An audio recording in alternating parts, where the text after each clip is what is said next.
Hi friend, I am Aniket Malik. Today we are discussing the topic refrigeration and air conditioning. जो हमारा refrigeration system होता है वो working करता है on the reverse Carnot cycle, यानी रिवर्स कार्नोट साइकिल पर क्या करेगा, वर्किंग करता है। लेकिन ये प्रैक्टिकली क्या होता है, मैक्सिमम पॉसिबल हमें क्या मिलेगी, एफिशिएंसी मिलती है, maximum possible coefficient of performance, sorry efficiency coefficient of performance लेगा। लेकिन ये प्रैक्टिकली हमारा क्या है, पॉसिबल नहीं है। Practically this type of machine is not possible. अब हम इसमें कितना होगा, फर्स्टली 1 से 2 हमारा एडियाबैटिक कंप्रेशन होगा, 2 से 3 हमारा क्या होगा, आइसोथर्मल कंप्रेशन होगा, और 3 से 4 हमारा एडियाबैटिक एक्सपेंशन होगा, और 1 से 4 हमारा क्या होगा, 4 से 1 हमारा आइसोथर्मल एक्सपेंशन होगा। यानी ये रिवर्स कार्नोट साइकिल है।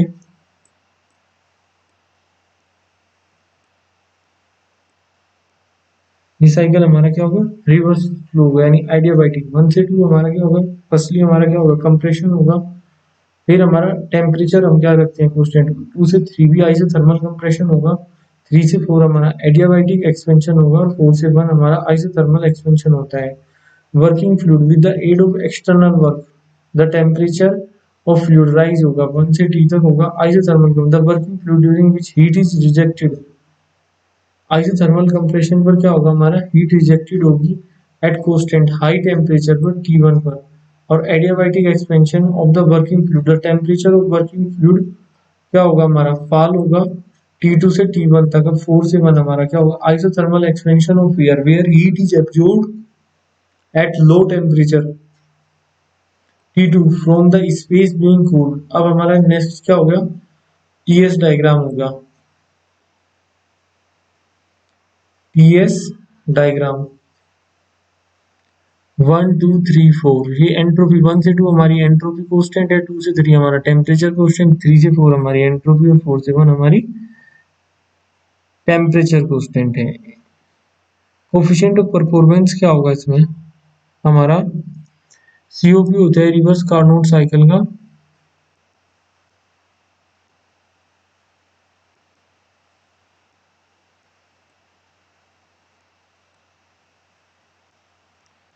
सीओपी होगा इसका भाई T1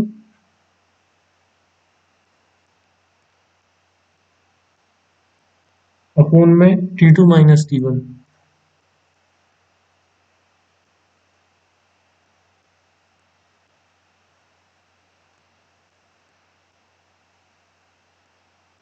कोफिशिएंट ऑफ परफॉर्मेंस क्या होगा, हीट एब्जॉर्ब अपॉन में वर्क डन, यानी क्या होगी, कितनी हीट एब्जॉर्ब की और क्या वर्क डन हुआ। एफिशिएंसी क्या होती है हमारी रेफ्रिजरेशन की, क्या होगी, कितनी हीट एब्जॉर्ब की गई।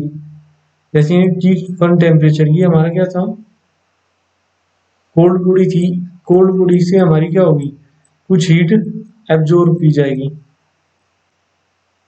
तो ये क्या होगा, कोल्ड बॉडी से जो हीट एब्जॉर्ब की गई, यानी Q1 हीट एब्जॉर्ब अपॉन में वर्क डन होता है, कोफिशिएंट ऑफ परफॉर्मेंस।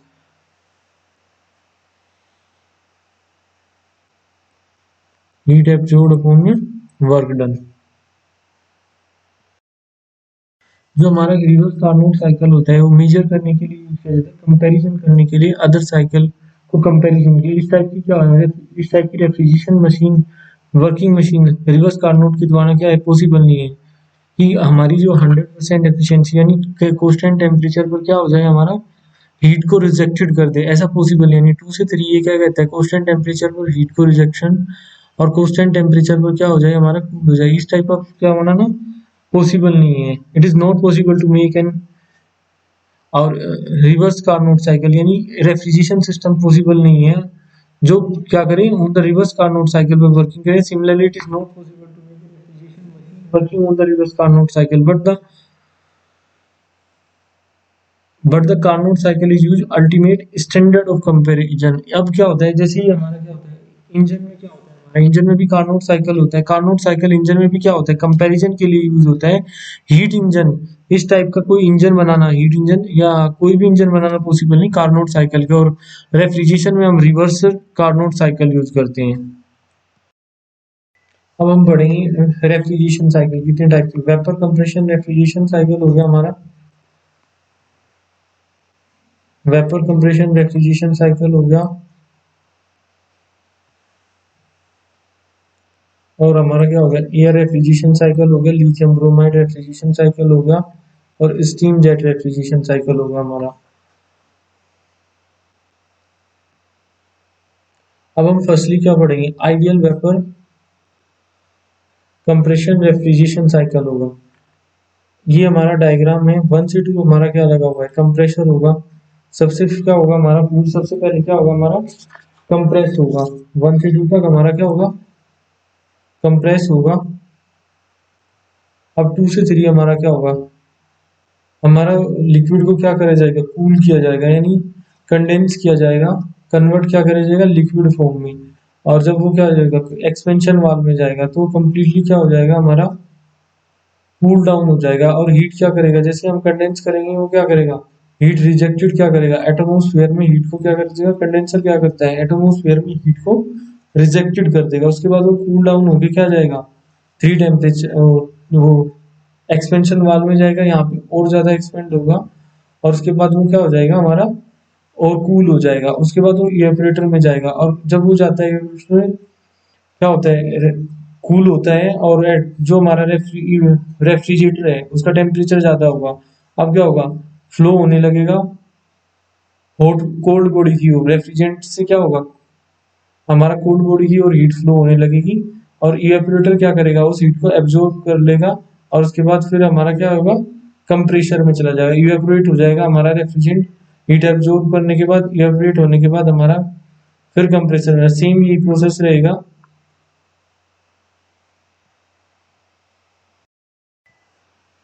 ये हमारा क्या होगा, टीएस डायग्राम होगा। 1 से 2 हमारा क्या होता है, 1 से 2 हमारा कंप्रेस होगा, और हमारी क्या होगी, कंप्रेस होता है तो हमारी क्या होती है, आइसेंट्रोपिक कंप्रेस होगा, तो हमारा टेम्परेचर इंक्रीज होगा 1 से 2। अब हमारा 2 से 3 क्या होता है, 2 से 3 हमारा कांस्टेंट प्रेशर पे क्या होगा, हीट रिजेक्शन होगा।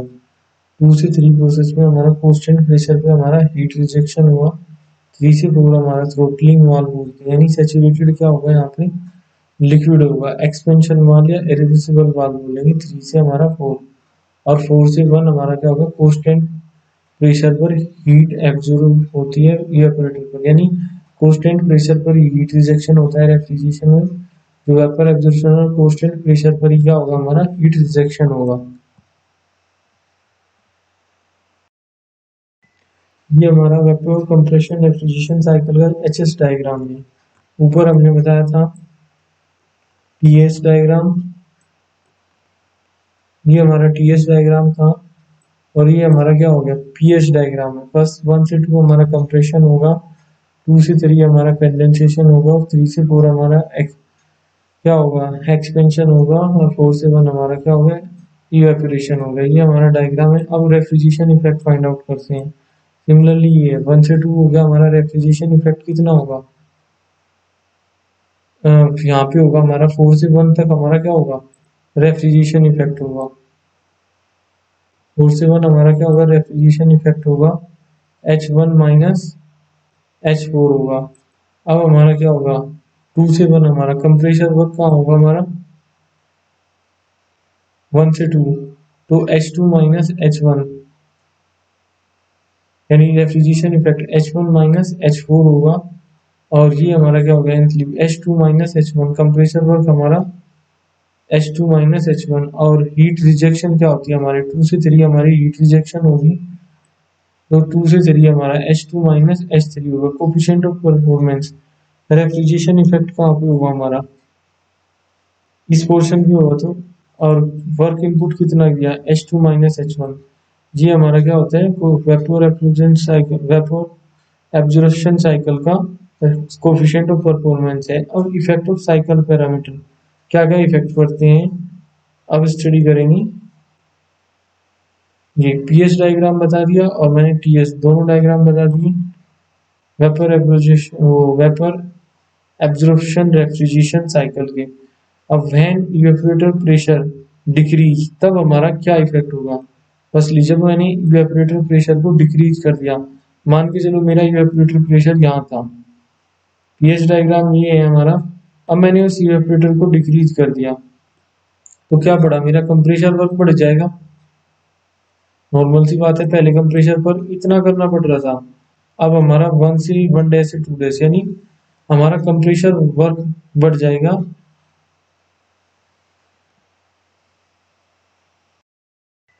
अब हमने क्या बोला, अब हमारा क्या होगा, रेफ्रिजरेशन इफेक्ट क्या होगा हमारा, 1 से 2 हमारा क्या होगा, 1 से हमारा 4 डैश, पहले हमारा 1 था यहाँ से, अब हमारी क्या होगी, इसकी डिस्टेंस कम हो जाएगी तो रेफ्रिजरेशन इफेक्ट भी डिक्रीज हो जाएगा, कंप्रेशन वर्क क्या होगा हमारा, इंक्रीज होगा।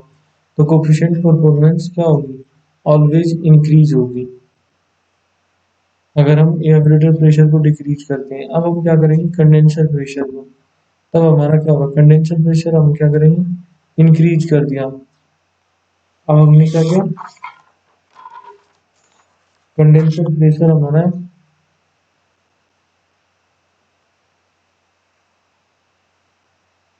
ये हमारा क्या था, कंडेंसर प्रेशर है, 1 से 2 हमारा क्या है, कंप्रेशर है, ये हमारा क्या है, सक्शन भी बोल सकते हैं, इसे रेफ्रिजरेशन इफेक्ट या सक्शन इफेक्ट भी।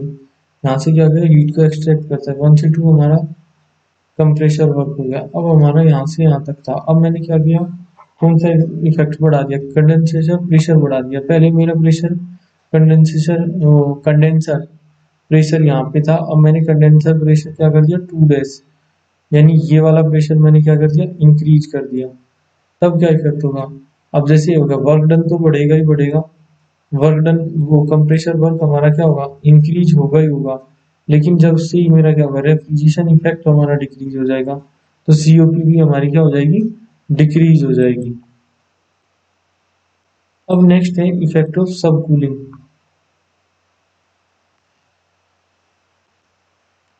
अब क्या करा हमने, सब कूलिंग में क्या होगा, रेफ्रिजरेशन इफेक्ट होता है, जो हमारा क्या होता है, 3 से 4 हमारा क्या होगी, हमारी थ्रोटल वाल्व होती है, 3 डैश to 4 डैश, ये क्या होगी, सब कूल कर दिया, यानी लिक्विड क्या हो गया, ज्यादा ठंडा कर दिया, इससे हमारा रेफ्रिजरेशन इफेक्ट बढ़ता है। भाई हमारा रेफ्रिजरेशन इफेक्ट कम था, अब हमारा रेफ्रिजरेशन इफेक्ट क्या हो गया, ज्यादा हो गया, और कंप्रेशर वर्क पे कोई इफेक्ट नहीं पड़ता, तब हमारी क्या होगी, सब कूलिंग करने से हमारी सीओपी क्या हो जाएगी, कोफिशिएंट ऑफ परफॉर्मेंस इंक्रीज हो जाएगी। लेकिन सब कूलिंग होगी कैसे पॉसिबल, बिना हीट एक्सचेंजर के हम क्या कर सकें, सब कूलिंग हो नहीं सकती, केवल कंडेंसर से हमारी पॉसिबल नहीं। Heat exchanger can implement for सब कूलिंग आफ्टर कंडेंसर, कंडेंसर के बाद हमें क्या लगाना पड़ेगा, हीट एक्सचेंजर लगाना पड़ेगा, तब हमारी क्या होगी, सब कूलिंग होगी। अब होगी इफेक्ट ऑफ सुपर हीटिंग। अब हमने क्या किया, जो रेफ्रिजरेशन इफेक्ट इंक्रीज होगा, अब हम क्या करेंगे, कंप्रेसर वर्क था, अब हमने जो डिलीवरी में दिया उसे सुपर हीट कर दिया। जो हमने रेफ्रिजरेंट हमारा जो फ्लूइड होगा उससे हमें क्या किया, उसे सुपर हीट कर दिया, यानी पहले हमारा 1 से जा रहा था वो, अब क्या हो जाएगा, 1 डैश से 2 डैश पे जाएगा, यानी सुपर हीट कर दिया हमने इसको। वो तो जब हम इवेपोरेशन क्या होगा, इवेपोरेटर होता है, इसमें इवेपोरेट होता है, अब हमारा सुपर हीट भी तो रेफ्रिजरेशन होगा। अब से सुपर हीट से क्या होगा, जो हीट को एक्सट्रैक्ट करेगा जब हमारा इवेपोरेटर, तो अब क्या होगा, सुपर हीट कर दिया। और during super heater specific volume of refrigerant may be increase which increase the compressor work, जो क्या कर सकता है, increase the compressor work. So compressor increase या same depend on the type of refrigerant, ये क्या करता है, जो इंक्रीज होगा या डिक्रीज होगा कंप्रेसर वर्क, और रेफ्रिजरेंट पे क्या होगा, डिपेंड करेगा। सीओपी दोनों ही कंडीशन हो सकती है सुपर हीटिंग में, सीओपी हमारी इंक्रीज भी हो सकती है, डिक्रीज भी हो सकती है, डिपेंड करेगी वो रेफ्रिजरेंट प्रॉपर्टी, जो हमारी स्पेसिफिक वॉल्यूम प्रॉपर्टी पे क्या होगी, वो डिपेंड करती है। अब हम करेंगे study air refrigeration cycle, reverse Burton cycle या बेल कोलेमन साइकिल, या हम बोल सकते हैं इसे जूल साइकिल के नाम से भी जानते हैं हम इसे, या जूल एयर रेफ्रिजरेशन साइकिल। कौन सा होगा हमारा, जूल,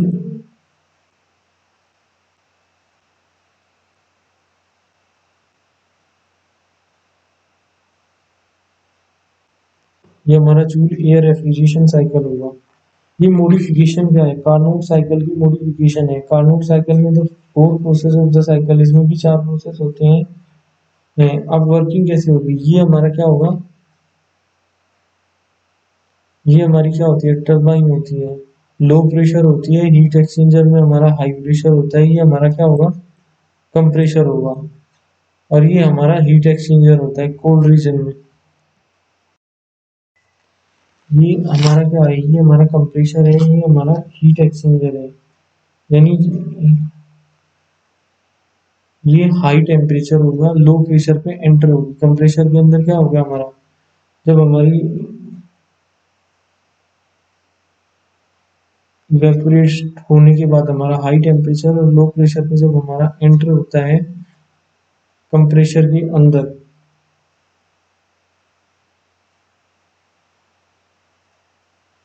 उसके बाद हमारा क्या होगा, कंप्रेशर क्या कर देगा, उसे हाई प्रेशर और हाई टेम्परेचर में कन्वर्ट कर देगा। उसके बाद क्या होगा, हमारा हीट एक्सचेंजर लगेगा, वो हीट को क्या कर देगा, हमारा एटमोसफेयर में होगा। अब हमारी हाई प्रेशर पे जाएगी, टेम्परेचर भी डिक्रीज हो जाएगा। अब टरबाइन में वो क्या होगा, लो प्रेशर हो जाता है, लो टेम्परेचर हो जाता है। फिर हमारी क्या होगी, इसी टाइप से ही क्या होगा, हमारा प्रोसेस चलता रहेगा।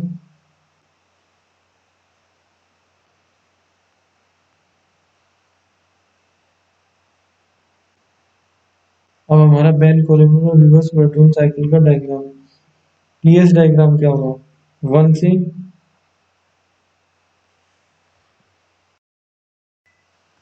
हमारा टू से थ्री क्या होता है, एंट्रोपी क्या होगी हमारी, टू से थ्री हमारी एंट्रोपी कांस्टेंट रहती है। यानी ये आइसेंट्रोपिक प्रोसेस होता है। टू से थ्री हमारा कौन सा होगा, एंट्रोपी।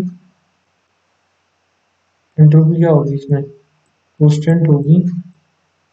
यानी S two is equal to कितना होगा, एस थ्री होगा।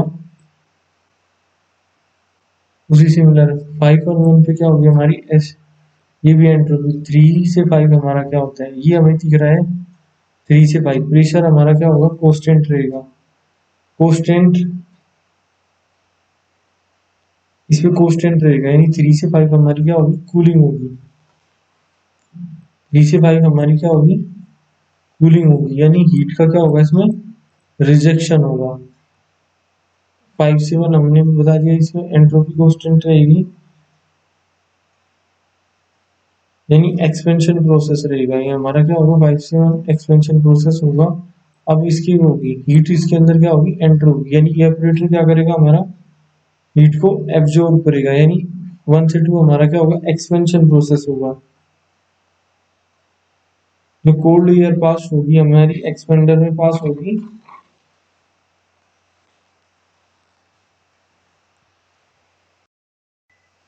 ये हमारा वेपर एब्जॉर्प्शन रेफ्रिजरेशन साइकिल है। दो साइकिल होते हैं, वेपर कंप्रेशन सिस्टम होता है, वेपर एब्जॉर्प्शन। अब हमारा क्या होता है, ये हमारा एब्जॉर्प्शन होता है। यानी इवेपोरेटर के बाद क्या होगी हमारी, इवेपोरेशन के बाद यहाँ से क्या ले गए, सिस्टम में से क्या होगा, हीट को एक्सट्रैक्ट करने के बाद वो कहाँ जाएगी, हीट एब्जॉर्बर में जाएगी। एब्जॉर्बर में क्या होता है, कूलिंग क्या लगे होंगे हमारे, यहाँ पे हमारे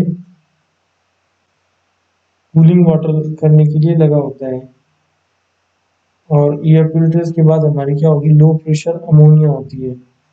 जो इवेपोरेटर से क्या होनी होगी, लो प्रेशर अमोनिया वो जाती है हमारी एब्जॉर्बर के अंदर, कूलिंग टावर के अंदर। दो क्या होंगी, एक हमारा क्या लगा होगा, पंप लगा होता है। अब पंप क्या होगा, ये हमारा स्ट्रॉन्ग सॉल्यूशन होता है।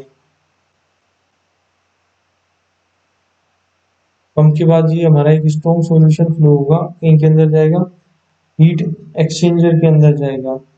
और ये हमारी क्या होती है, रेड्यूसिंग वाल लगी होती है। यहाँ पे क्या होगी हमारी, दो वाल लगी होती है, एक रेड्यूसिंग वाल होती है, ये हमारी रेड्यूसिंग वाल लगी होती है। और ये हमारा हीट एक्सचेंजर लगा होता है। हीट एक्सचेंजर क्या होगा हमारा, हीट एक्सचेंजर लगा होता है, कनेक्ट होता है। उसके बाद हमारा हीट को, असली हमारा क्या होगा, इवेपोरेटर से क्या होगा, जो लो प्रेशर अमोनिया होती है वो low pressure ammonia vapour living होगा हमारा इवेपोरेटर से। उसके बाद वो एंटर कहीं में होगा, एब्जॉर्बर में एंटर होगा, जहाँ पे वो क्या करेगा, कोल्ड वाटर के द्वारा, एब्जॉर्बर में हमारा क्या है, कोल्ड वाटर है, इसके द्वारा क्या कर लिया जाएगा, एब्जॉर्ब कर लिया जाएगा। और यहाँ पे क्या होगा, the absorb ammonia vapour in water lower pressure पर, लोअर प्रेशर पर क्या करेगी वो एब्जॉर्ब कर लेगी, और विच टर्न क्या कर देगी, अमोनिया को क्या कर लेगी, मोर अमोनिया वेपर इवेपोरेटर से आएगा, ड्रॉ करेगा more ammonia vapour from the evaporator, आता रहेगा, raise the temperature of solution, यहाँ से क्या आता रहेगा और रेज करता रहेगा इसका टेम्परेचर,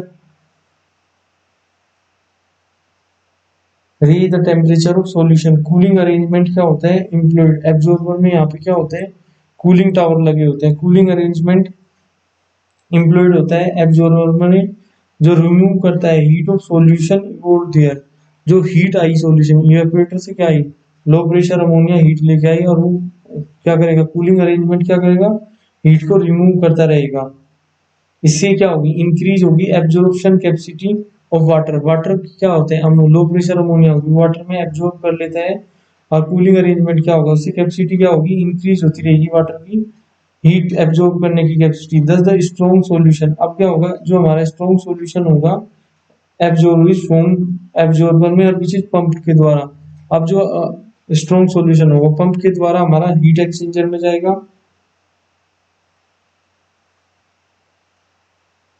हाइयर टेम्परेचर पर क्या होगा, जैसे absorption capacity of water before at higher temperature पर water absorb less ammonia vapour, जब हमारा हाइयर टेम्परेचर हीट एक्सचेंजर होगा यानी लेस अमोनिया एब्जॉर्ब करेगा, और वो heat is supplied from external source, अब जनरेटर के अंदर जाएगी, जो हीट एक्सचेंजर लगा हुआ है यहाँ पे जनरेटर के अंदर गई, जनरेटर के अंदर जाके हमारा कोई ये सोलर पैनल वगैरह लगे हुए हैं, ट्यूब लगी हुई है, अब जनरेटर से हीट मिली, अब जब हम वाटर के टेम्परेचर को उसका क्या होगा, वो अमोनिया को क्या करेगा, लेस एब्जॉर्ब करेगा, यानी वो क्या होगा, नीचे साइड आ जाएगा, अमोनिया हमारी क्या हो जाएगी, बॉइलिंग पॉइंट अमोनिया का लेस होता है, वो इवेपोरेट होकर हमारी कहीं में चली जाएगी, कंडेंसेशन में चली जाएगी।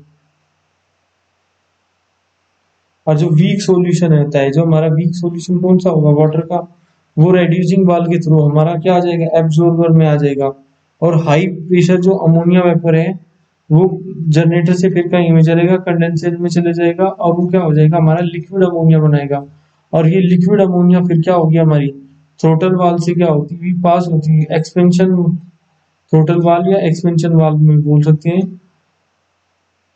इवेपोरेटर के अंदर आएगी, और एब्जॉर्बिंग द हीट, अब इवेपोरेटर क्या करेगा, एब्जॉर्ब कर लेगा हीट को फ्रॉम द सराउंडिंग, सराउंडिंग से क्या करेगा, एब्जॉर्ब कर लेगा हीट को, और इससे हमारा कंप्लीट क्या हो जाता है, वेपर एब्जॉर्प्शन साइकिल कंप्लीट हो जाता है। ये किस पे बेस है, सारा अमोनिया पे बेस है। एक बार इवेपोरेटर में क्या होगा, हमारा अमोनिया होगा, लो प्रेशर अमोनिया एंटर होती है एब्जॉर्ब, वाटर क्या करता है, एब्जॉर्ब कर लेता है, और अगर जितना कम टेम्परेचर होगा, वाटर की कितनी कैपेसिटी होगी उतनी एब्जॉर्ब कर सकता है अमोनिया को। अब क्या होगा हमारा, अब पंप के द्वारा हम इसे हाई प्रेशर के थ्रू ऊपर पहुंचाते हैं जनरेटर में, यहाँ पे हीट एक्सचेंजर क्या करता है, हीट एक्सचेंज होती रहती है। अब जनरेटर के द्वारा यहाँ पे कुछ इलेक्ट्रिसिटी प्रोवाइड की जाती है, अब हम क्या करेंगे, टेम्परेचर इंक्रीज करेगा, जो अमोनिया होता है इसका बॉइलिंग पॉइंट क्या होता है, कम होता है, ये वो जल्दी बॉयल हो जाएगी, और जो हमारा वीक सॉल्यूशन है वो थ्रोटल वाल्व के थ्रू एब्जॉर्ब में आ जाएगा, और high pressure high pressure ammonia gas क्या होगी हमारी, कंडेंसर में चली जाएगी, और यहाँ पे क्या होगी, वो कन्वर्ट हो जाएगी लिक्विड में, और थ्रोटल वाल्व से पास होती है हमारी कहीं में आ जाएगी, इवेपोरेटर में आ जाती है। हम क्या रिप्लेस कर सकते हैं कंप्रेसर को एब्जॉर्बर के द्वारा, जनरेटर के द्वारा, और स्मॉल पंप के द्वारा हम इसको क्या कर सकते हैं, रिमूव कर सकते हैं, रिप्लेस कर सकते हैं कंप्रेसर को। और रेक्टिफायर क्या करता है, रिमूव करता है वाटर फ्रॉम अमोनिया, वाटर को अमोनिया में से क्या करता है, रिमूव वाटर फ्रॉम अमोनिया, जो वाटर एब्जॉर्ब कर लेता है अमोनिया उसको रिमूव करता है हमारा रेक्टिफायर। इंप्रूव क्या होगी एफिशिएंसी, रेक्टिफायर के द्वारा, हीटर और रेड्यूसिंग वाल्व के द्वारा। एप्लीकेशन क्या होती है, वेपर एब्जॉर्प्शन सिस्टम की एप्लीकेशन होगी हमारी आइस मेकिंग फैक्ट्री में यूज होता है। आइस मेकिंग फैक्ट्री में हाई इनिशियल कॉस्ट होती है, लो रनिंग कॉस्ट होती है, और कॉम्प्लेक्सिटी कितनी होगी इसकी, हाई होती है हमारी।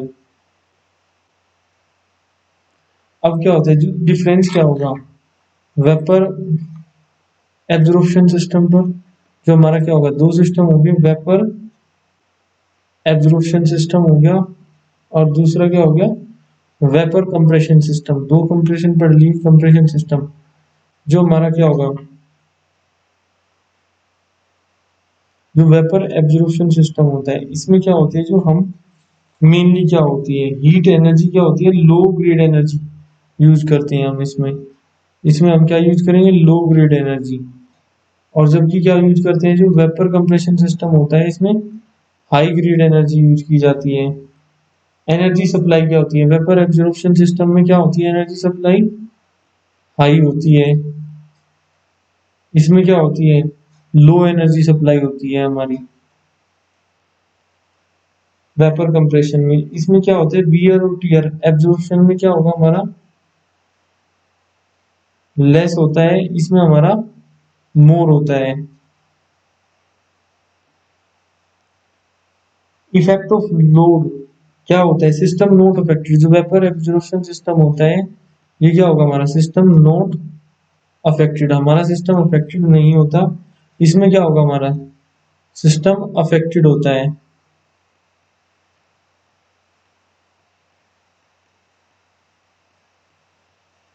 ये हमारा सिस्टम अफेक्टेड होगा। इसमें कंडेंसर साइज क्या होते हैं, वेपर एब्जॉर्प्शन सिस्टम में कंडेंसर साइज हमारा क्या होगा, स्मॉल होता है।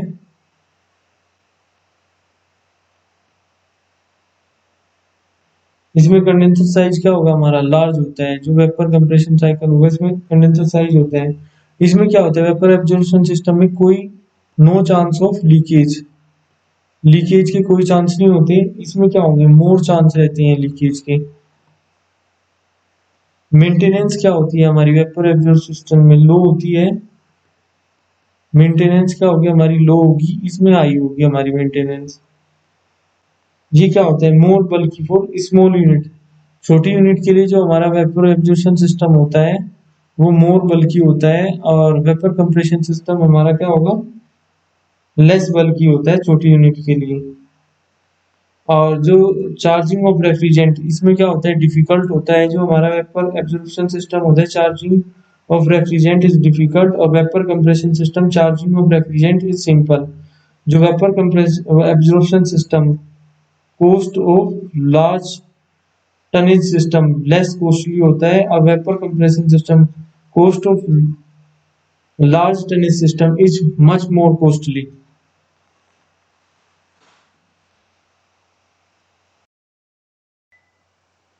अब हम स्टडी करेंगे lithium bromide absorption refrigeration cycle की। जो लिथियम ब्रोमाइड क्या होता है, in lithium bromide absorption system, lithium bromide salt क्या होगा, हाईली हाइड्रोस्कोपिक होता है। जो लिथियम ब्रोमाइड सोल्ट होगा, वो हाईली हाइड्रोस्कोपिक होगा। ये इंप्लॉयड किया जाता है as the absorbent and water as the refrigerant. Water को यूज किया जाएगा इसमें रेफ्रिजरेंट के रूप में, और लिथियम ब्रोमाइड को यूज किया जाएगा एब्जॉर्बेंट के रूप में। The lithium bromide solution has a strong affinity for water vapour. जो लिथियम ब्रोमाइड सॉल्यूशन होता है, उसकी क्या होती है, एक बहुत ज्यादा स्ट्रॉन्ग एफिनिटी होती है। स्ट्रॉन्ग एफिनिटी का मतलब अट्रैक्ट करता है वाटर वेपर को, because it's very low pressure. ये किस लिए, क्योंकि इसका प्रेशर बहुत ज्यादा कम होता है। Since water is the refrigerant, और वाटर हमारा क्या यूज करेंगे इसमें, रेफ्रिजरेंट यूज करेंगे। The refrigerant operating temperature in the evaporator has to be above the freezing point of water. ये क्या होता है, जो रेफ्रिजरेंट पॉइंट होता है, वो फ्रीजिंग पॉइंट ऑफ वाटर से क्या होता है, अबव ज्यादा होता है। लिथियम ब्रोमाइड सॉल्यूशन क्या होता है हमारा, corrosive होता है। Such as in like lithium chromate is often used to protect metal part, क्योंकि ये कोरोजन वगैरह आ जाता है इससे, जंग वगैरह, तो इससे प्रोटेक्ट करने के लिए हम क्या यूज करते हैं, लिथियम क्रोमेट यूज करते हैं अगेंस्ट द कोरोजन के लिए।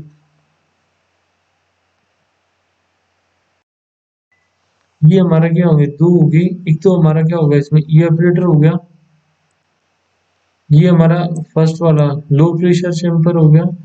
और ये हमारा इवेपोरेटर होता है, ये हमारा एब्जॉर्बर हो गया। इसमें क्या होगा, हमारा कंडेंसर होता है और जनरेटर होता है। अब इसमें क्या होगा, जो solution from the absorber, solution कहाँ से चलेगा हमारा, एब्जॉर्बर से चलेगा, यहाँ से क्या होगा हमारा सॉल्यूशन इसमें एंटर हो जाता है। सॉल्यूशन एब्जॉर्बर से पंप किया जाता है बाय द सॉल्यूशन पंप के द्वारा। जो हमारा सॉल्यूशन पंप होता है उसके द्वारा क्या किया जाएगा, ये पंप किया जाएगा। यहाँ से हमारा क्या होगा, एक पंप लगा होता है जो कनेक्ट होता है इससे। And chilled water tube bundle, जो हमारी क्या होगी चिल्ड वाटर ट्यूब बंडल होंगे पासिस थ्रू द इवेपोरेटर, वो क्या होंगे हमारे पासिस होंगे इवेपोरेटर से।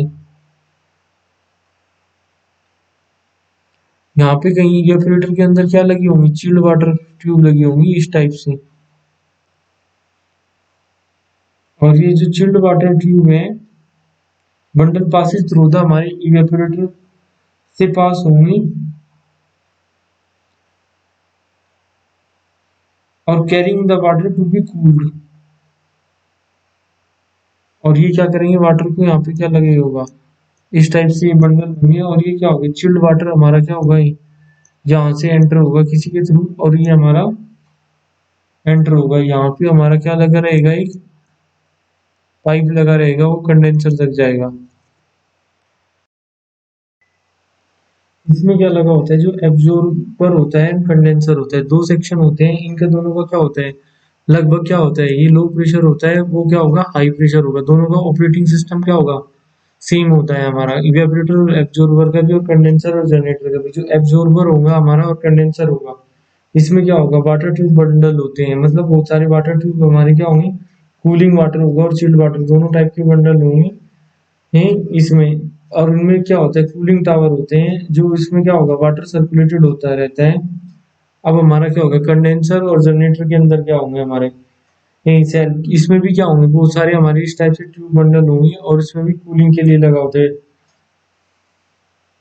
और सर्कुलेट क्या होते रहते हैं हमारा सेल ट्यूब बंडल में कूलिंग टावर होंगे जो कूल करेंगे रेफ्रिजरेंट वेपर को।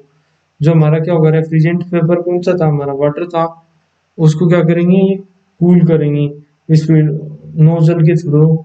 इसमें नोजल लगी होंगी, चिल्ड लगे होंगे, चिल्ड वाटर के थ्रू ट्यूब को बंडल को कूल करेंगे। और ये हीट एक्सचेंजर आल्सो एडिट किया जाता है एफिशिएंसी को हम इम्प्रूव करने के लिए। ये डायग्राम है हमारा, ये देख लो, ये हमारी क्या होते हैं ट्यूब बंडल लगे होते हैं। अब हमारा क्या हो गया, ये डाइल्यूटेड सॉल्यूशन हो गया, ये हमारा कंडेंसर है और ये हमारा एब्जॉर्बेंट है। तो हमारा कंडेंसर क्या होगा, कंडेंसर ऊपर होगा, एब्जॉर्बेंट ये हो गया हमारा। और कंडेंसर में क्या लगा रहता है, हमारा जनरेटर लगा रहता है, यहाँ पे हमारा कूलिंग टावर होता है। और ये हमारा क्या हो गया, इसी में भी कूलिंग टावर और चिल टावर लगे होंगे दोनों। और ये डाइल्यूटेड सॉल्यूशन है हमारा। और ये हमारा रेफ्रिजरेंट वेपर है, वर्किंग सिमिलर ये कूलिंग के लिए यूज किया जाएगा।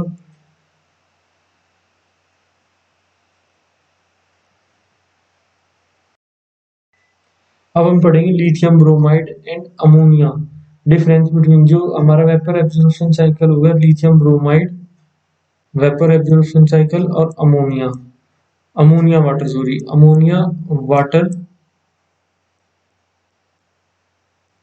और lithium bromide water vapour absorption system. और ये भी हमारा क्या होगा lithium bromide water absorption system और अमोनिया वाटर एब्जॉर्प्शन सिस्टम के भी स्टडी करेंगे। इसमें एनालाइजर और रेक्टिफायर आर एलिमिनेटेड किए जा सकते हैं। जो हमने पढ़ा लिथियम ब्रोमाइड में क्या होगा हमारा एनालाइजर,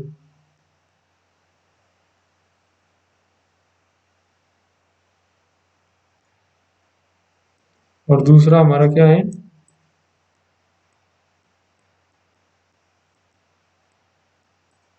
रेक्टिफायर को एलिमिनेटेड किया जा सकता है। क्या हो सकते हैं इनको एलिमिनेटेड, जरूरत नहीं हो सकती, लेकिन ये क्या होंगे इसमें रिक्वायरमेंट होगी होगी 100%। एनालाइजर और रेक्टिफायर की क्या होगी are must for this system, ammonia water system के लिए नेसेसरी होंगी। इसमें क्या होगा नो नीड होगी, जो लिथियम ब्रोमाइड होगा no need to design the system at high pressure port. इसमें हमें हाई प्रेशर सिस्टम डिजाइन करने की कोई रिक्वायरमेंट नहीं होगी। जो हमारा हाई प्रेशर सिस्टम होगा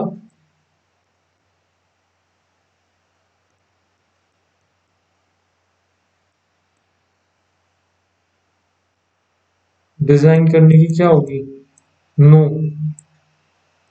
इसमें रिक्वायरमेंट नहीं होगी। लेकिन हमारा नीड टू डिजाइन, इसमें क्या होगी, नीड टू डिजाइन होगी हमारी करने की। System at high pressure code, ammonia water vapour में हमारी क्या होगी, रिक्वायरमेंट होगी। इसमें क्या होती है, किसी प्रकार का क्या होती है, नॉन टॉक्सिस ऑफ वाटर, कोई टॉक्सिसिटी नहीं होती इसमें, यानी कि होगा ये नॉन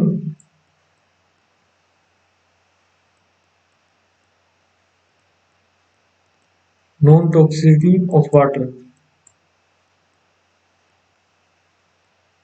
इसमें क्या होगी, कोई टॉक्सिसिटी नहीं होगी वाटर की, तो नॉन टॉक्सिसिटी, इसमें क्या होगी, टॉक्सिसिटी होगी वाटर की। और ये negligible energy requirement for pumping system, यानी नेग्जिबल एनर्जी रिक्वायरमेंट होगी पंप सिस्टम के लिए।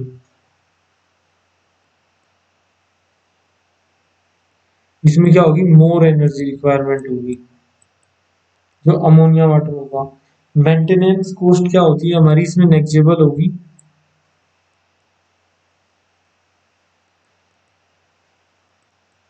जो क्या होगी, इसमें नेग्जिबल होती है मेंटेनेंस कॉस्ट, और इसमें क्या होती है, हाई होती है।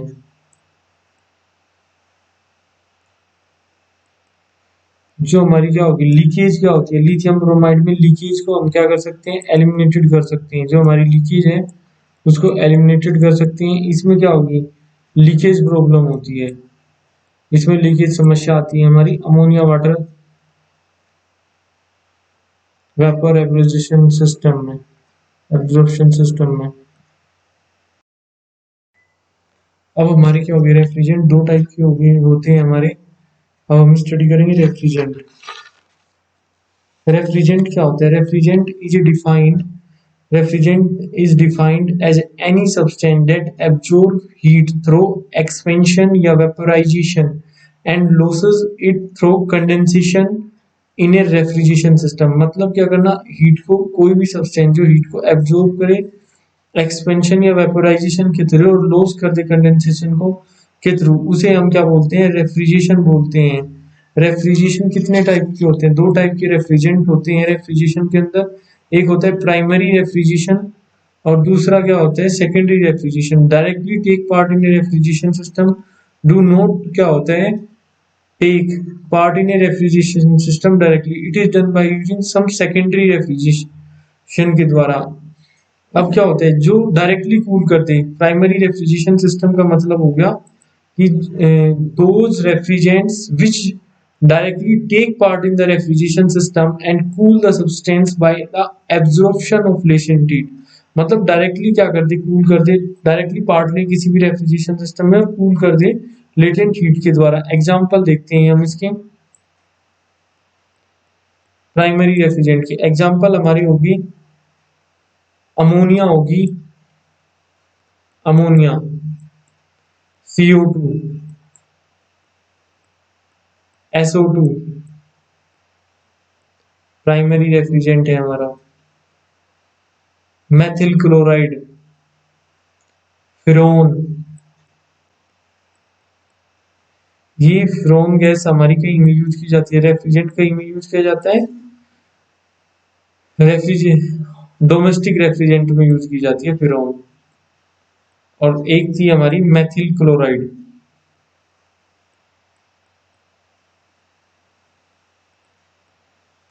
ये हमारे क्या होते हैं, प्राइमरी रेफ्रिजरेंट होते हैं। अब सेकेंडरी रेफ्रिजरेंट कौन से होते हैं, those refrigerant which are first cooled with the help of primary refrigerant, जो क्या होंगे, पहले कूल किए जाएंगे प्राइमरी रेफ्रिजरेंट के द्वारा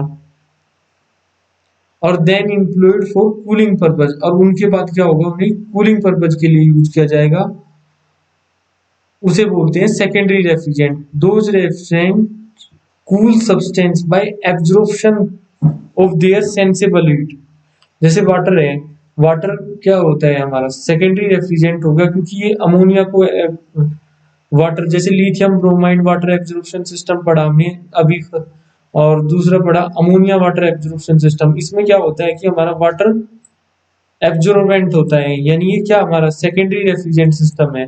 जो अमोनिया लो प्रेशर पे अमोनिया आती है उसको क्या करेगा, ये एब्जॉर्ब करेगा। यानी इसका एग्जाम्पल क्या हो गया, वाटर हो गया, सोडियम क्लोराइड हो गया,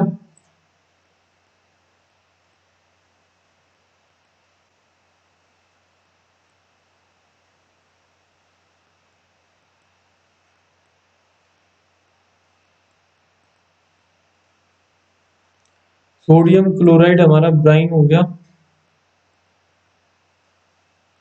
सोडियम क्लोराइड रहता है, कैल्शियम क्लोराइड हो गया, ये हमारा कितना होगा, कैल्शियम क्लोराइड ब्राइन हो गया। और हमारा अब होगा सेकेंडरी रेफ्रिजरेंट होगा एथिलीन ग्लाइकोल।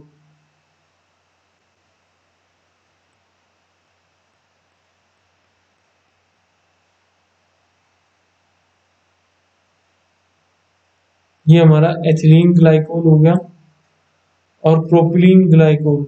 नेक्स्ट हमारा क्या होगा,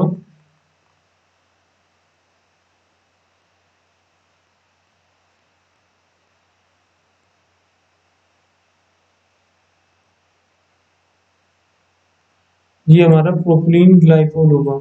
यानी सेकेंडरी रेफ्रिजरेंट हमारा क्या होगा, वाटर हो गया, सोडियम क्लोराइड ब्राइन हो गया, कैल्शियम क्लोराइड ब्राइन हो गया, एथिलीन हो गया एंड प्रोपिलीन हो गया और इटसेट्रा। ये हमारे सेकेंडरी रेफ्रिजरेंट है।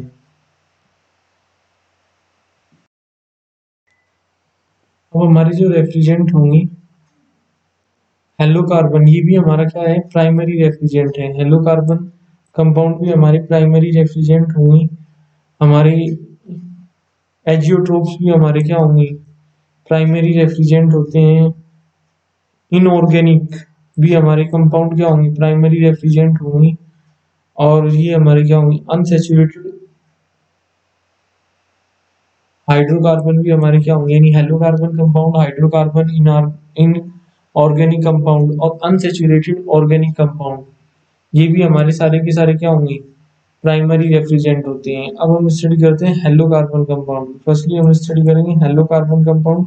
हेलो कार्बन कंपाउंड क्या होते हैं, ऑब्टेन किए जाते हैं आफ्टर रिप्लेसिंग वन और मोर हाइड्रोजन एटम को।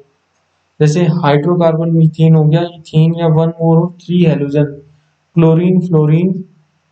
अब हमारा कौन सा हो गया, क्लोरीन होगी, फ्लोरीन होगी या ब्रोमीन, तीन को रिप्लेस किए जाते हैं। सम कॉमनली जो यूज किए जाते हैं हेलो कार्बन, उनके नाम है R-L-L1। जैसे कि R-21 है, डाई क्लोरोमोनो फ्लोरोमीथेन। R-21 को क्या बोलेंगे,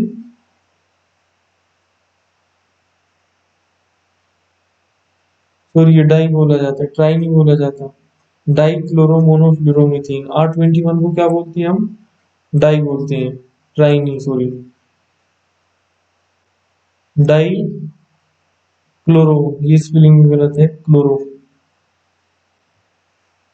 डाई CHLOROMONOFLUOROMETHANE, यानी डाई क्लोरो मोनोफ्लोरोमीथेन। फॉर्मूला होगा इसका CHCl2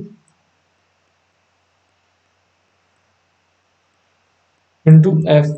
अब इसके निकालने का तरीका क्या होता है, हेलो कार्बन कंपाउंड को डेजिनेशन क्या होगी, Ca। अब मैंने क्या बताया था, ये क्लोरीन हो गया, फ्लोरीन हो गया और हाइड्रोकार्बन है, सीधी सी बात है, हेलो कार्बन है, कार्बन कंपाउंड भी होगा और हाइड्रोजन भी होगा। अब मुझे दे दिया गया कि ये CHCl2 और F हो गया, कार्बन कंपाउंड Ra-1 होगा, यानी ए की वैल्यू क्या होगी हमारी, 1 होगी। बी की वैल्यू क्या होती है, एच बी, यानी CaHb, बी की वैल्यू भी 1 होगी। FC, F की वैल्यू कितनी होगी, यानी FC है ना, C की वैल्यू 1 होगी। अब हमारा क्या होता है, लास्ट में क्या है, क्लोरीन है, क्लोरीन की वैल्यू हमारी D होती है। अब फॉर्मूला क्या लगाएंगे, Ra-1 B+1। फर्स्टली हम ABCD की वैल्यू निकाल लेंगे। फॉर्मूला क्या होता है, डेफिनेशन क्या करेंगे हम, Ca यानी carbon A, hydrogen B, fluorine C, chlorine D। अब इसमें से हमने कार्बन, हाइड्रोजन, क्लोरीन और फ्लोरीन की वैल्यू ABCD की तीनों की वैल्यू निकाल ली। अब हम क्या करेंगे, Re-1 B+1, ये क्या होता है, रेफ्रिजरेंट नंबर होता है। ये हम R21 हमारा क्या है, रेफ्रिजरेंट नंबर है। फाइंड आउट कैसे करेंगे, A-1, ए की वैल्यू 1 है, 1 में से 1 गया 0 हो गया, तो हमने 0 रख दिया ऐसे ही। सिमिलरली क्या किया, 0।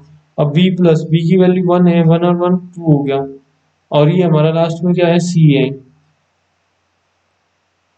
C की वैल्यू क्या होगी हमारी 1, तो R021।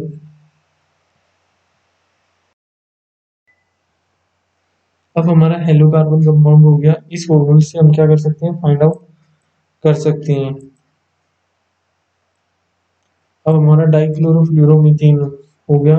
अब नेक्स्ट फॉर्मूला, जैसे क्या होगा हमारा CN3F, ए की वैल्यू F की, ये क्या हो गया 11, R11 क्या होता है हमारा, ट्राइक्लोरोफ्लोरोमीथेन होता है। ये हमारा क्या होता है, R11 क्या होता है, ट्राइक्लोरोफ्लोरोमीथेन होगा। और इसका हम क्या नाम जानते हैं, R11 को फ्लोरोन के नाम से भी जानते हैं। और ये क्या होगा हमारा वैसे केमिकल नेम होगा ट्राइक्लोरोफ्लोरोमीथेन।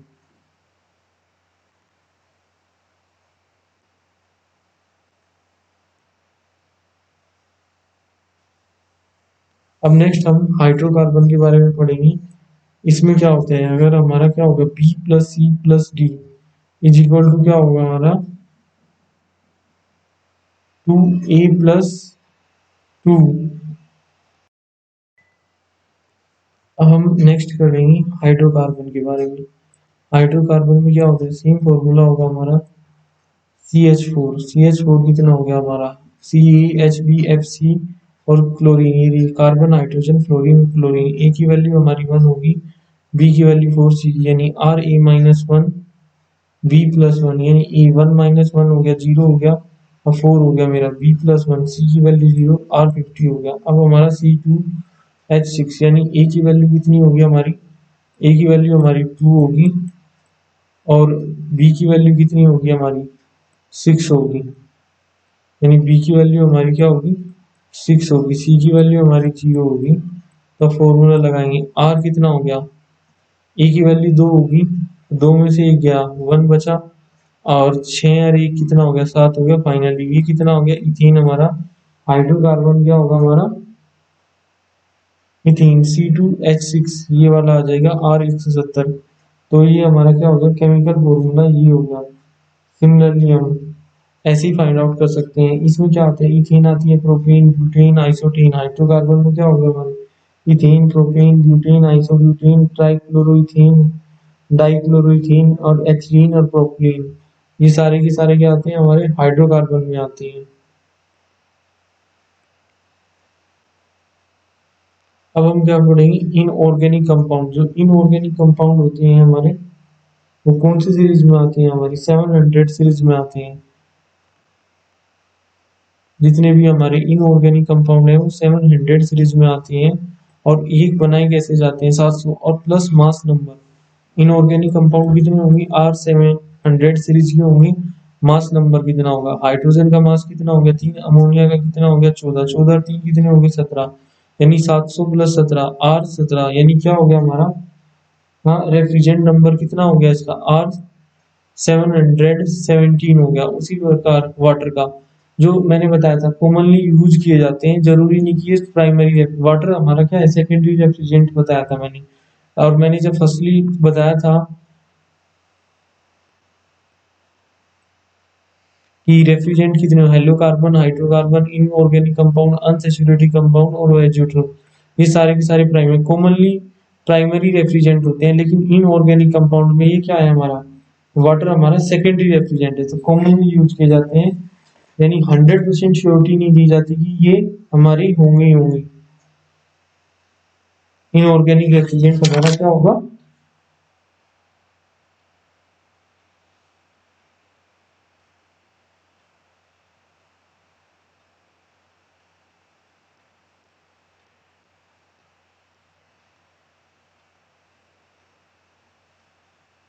Unsaturated organic compound. अब हम पढ़ेंगे अनसैचुरेटेड ऑर्गेनिक कंपाउंड, इसमें तो हमारी क्या होगी, कार्बन डाइऑक्साइड जो इनऑर्गेनिक, कार्बन डाइऑक्साइड होती है, सल्फर डाइऑक्साइड होती है, वाटर होगी, एयर होगी, अमोनिया होगी, ये सारे के सारे हमारे क्या है, इनऑर्गेनिक कंपाउंड है।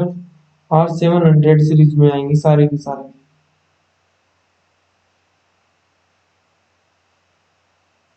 अब होते हैं हम अनसेचुरेटेड इनऑर्गेनिक कंपाउंड।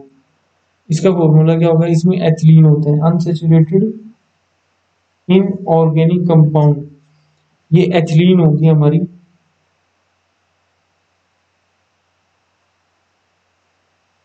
एथिलीन होती है, प्रोपिलीन होती है, जो मैंने हाइड्रोकार्बन कंपाउंड बताई थी वो एक अनसेचुरेटेड क्या होंगे हमारी, ऑर्गेनिक कंपाउंड में आते हैं, एथिलीन, प्रोपिलीन, ट्राइक्लोरोएथिलीन और डाइक्लोरोएथिलीन। और जो हाइड्रोकार्बन में होंगी वो मीथेन, एथेन, प्रोपेन, ब्यूटेन होंगी, ये हमारे हाइड्रोकार्बन में होंगी। और जो अनसेचुरेटेड ऑर्गेनिक कंपाउंड में होंगे हमारे, वो एथिलीन आएगी, प्रोपिलीन आएगी,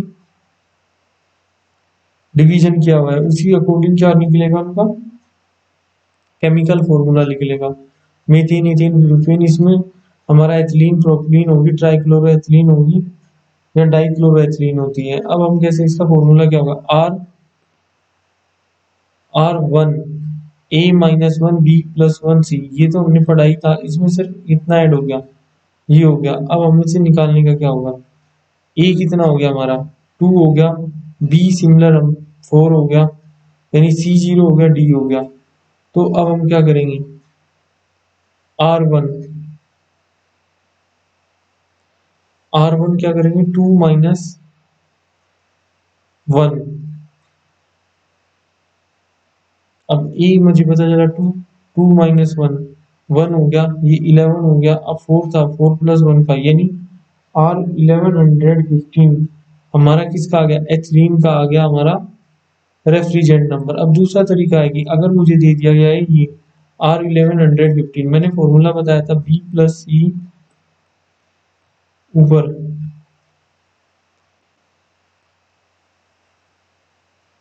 B+C+D 2A+ क्या होगा बताया था मैंने, 2 बताया था। ये फॉर्मूला कहीं का था, ये फॉर्मूला था मेरा। अगर मुझे क्या दे दिया जाए, रेफ्रिजरेंट नंबर दे दिया जाए और केमिकल फॉर्मूला क्या और फाइंड आउट करना चाहिए, तो ये हेलो कार्बन के लिए था, हेलो कार्बन और हाइड्रोकार्बन के लिए था। अब हमने पढ़ा अनसेचुरेटेड कार्बन के लिए, B+C+D, उसमें क्या था अंतर, B+P 2A+2 था, इसमें B+C+D 2A है ओनली। बी की वैल्यू मुझे पता है 4 है, सॉरी।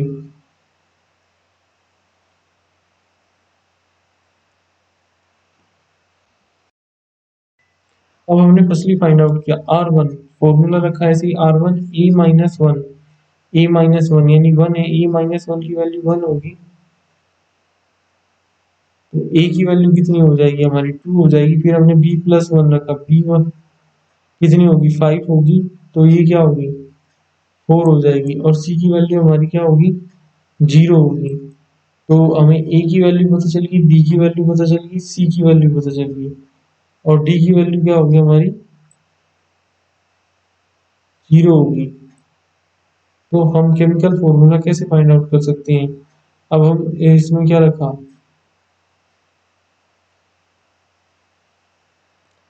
सी ए लिखेंगे, CaHB,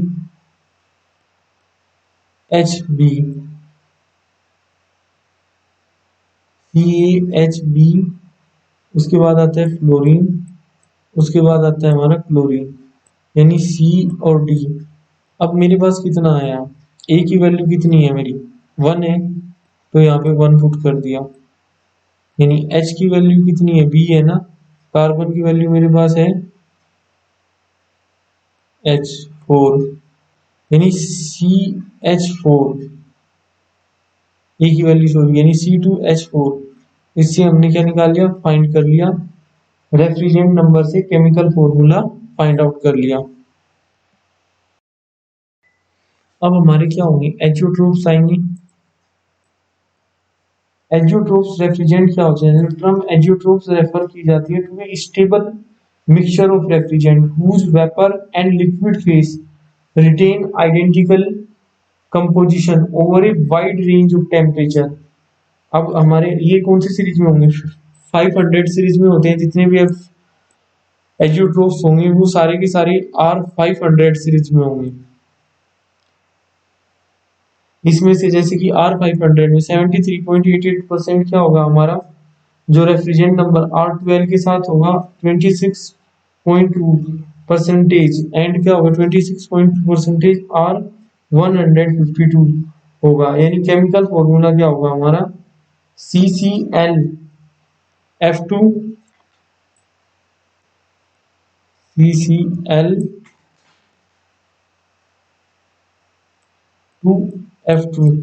तो ये डाई जो हमारा R12 क्या होता है? डाईफ्लोरोमीथेन।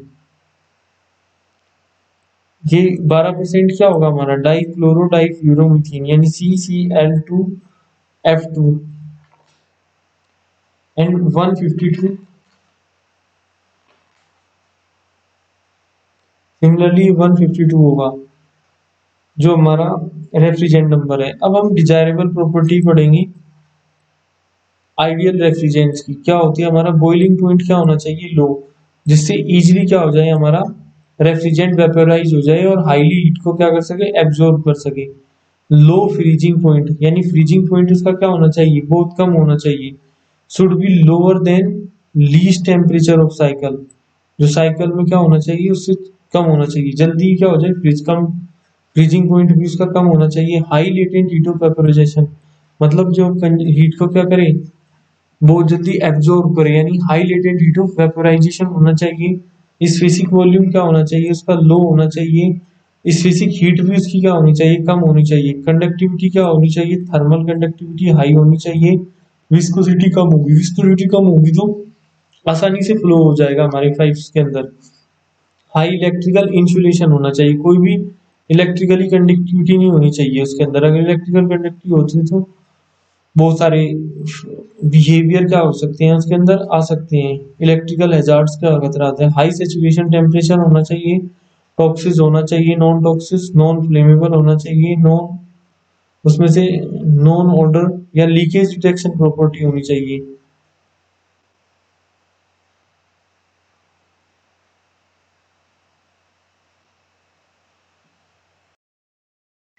हम जो नॉन जो हमारी क्या होती है नॉन क्रेसिव कौन सा होता है? Lithium chromate. अगर हम मेटल यूज करते हैं तो वो क्या होगा हमारा नॉन क्रेसिव होता है। Less than weight of refrigeration होगा। चीप होगा। लेस पावर कंजप्शन होती है। लिथियम क्रोमेट नॉन क्रेसिव होगा। ये हमारा क्या है? सॉरी,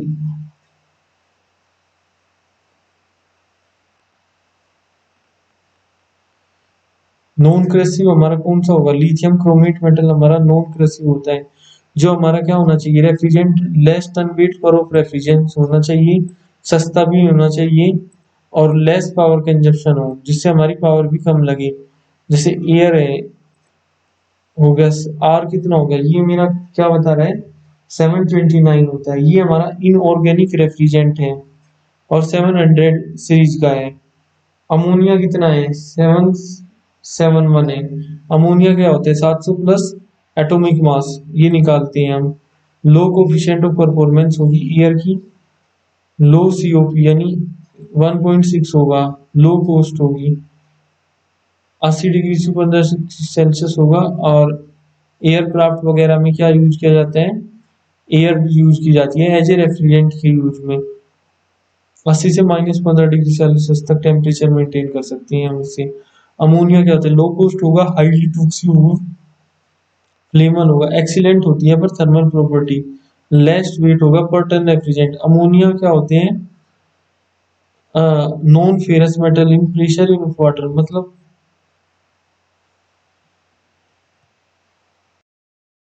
जो हमारा अमोनिया होता है वो क्या करेगा? नॉन फेरस मेटल में जो प्रेजेंस ऑफ वाटर वाटर की प्रेजेंस में क्या करता है? वो अट्रैक्ट करता है उसको यानी उसपे कृषि होता है।